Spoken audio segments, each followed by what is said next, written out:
খেয়েছিলেন? না। কিচ্ছু খাননি? এমনি পুলিশ কেন ধরলো? কি কারণে ধরলো? এমনি কিছু খেয়েছিলেন? বিমল খাচ্ছি, এমনি তো ওখানে বসছিলাম। আপনার টেস্টে ধরা পড়েছে তো? না। টেস্টে ধরা পড়ে? আগামী ৪ঠা জুন ভোটের রেজাল্ট, আর তার আগে আরামবাগের পল্লীশ্রীতে কড়া নাকাচেকিংয়ের ছবি ধরা পড়ল। এদিন 2 চাকা 4 চাকা সহ সকল গাড়ি থামিয়ে চলছে জোর কদমে নাকাচেকিং। আজ নাকাচেকিংয়ের নেতৃত্বে ছিলেন হুগলি গ্রামীণ পুলিশের অ্যাডিশনাল এসপি কৃষাণু রায়, উপস্থিত ছিলেন আরামবাগের আইসি রাকেশ সিং সহ অন্যান্যরা। এদিন গাড়ি নথিপত্র সহ অ্যালকোহল ব্রিথ অ্যানালাইজার ব্যবহার করে গাড়ির চালক নেশাগ্রস্ত হয়ে গাড়ি চালাচ্ছেন নাকি তাও খতিয়ে দেখা হচ্ছিল। এই বিষয়ে আরও কি জানা যাচ্ছে দেখে নেব বিস্তারিত। 24 আওয়ার্স আরামবাগের রিপোর্ট।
কনফার্ম করা হচ্ছে যে তিনি করেছিলেন।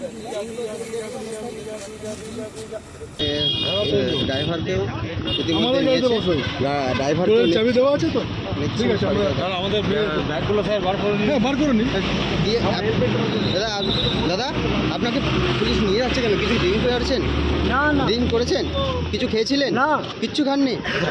এমনি পুলিশ কেন ধরলো? কি কারণে ধরলো? এমনি কিছু খেয়েছিলেন? বিমল খাচ্ছি, এমনি তো ওখানে বসছিলাম। আপনার টেস্টে ধরা পড়েছে তো? না।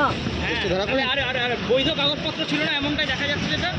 আপনার কাছে কাগজপত্র প্রপারলি নেই কেন? নাই কেন? গাড়ি নিয়ে বেরিয়ে পড়ছেন কেন?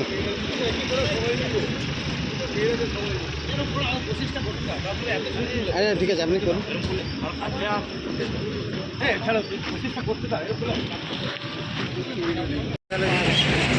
মদ খেয়ে গাড়ি চালাচ্ছিল এবং গাড়ির কাগজপত্র ঠিক ছিল না, সেই জন্য আমরা ওকে কাগজপত্র পরীক্ষা করছি এবং ওকে যাবতীয় আমাদের আইনানুগত ব্যবস্থা নেওয়া। দেখা যাচ্ছে যে প্রতিটি গাড়ির ডিকি খুলিয়ে চলছে চেকিং। তো দেখা যে কী জিনিসপত্র আছে, মানে এমন কিছু জিনিসপত্র যেগুলো অবশ্যই কোনো জিনিসপত্র নিয়ে যাতায়াত করছে নাকি সেগুলোই চেকিং করছে।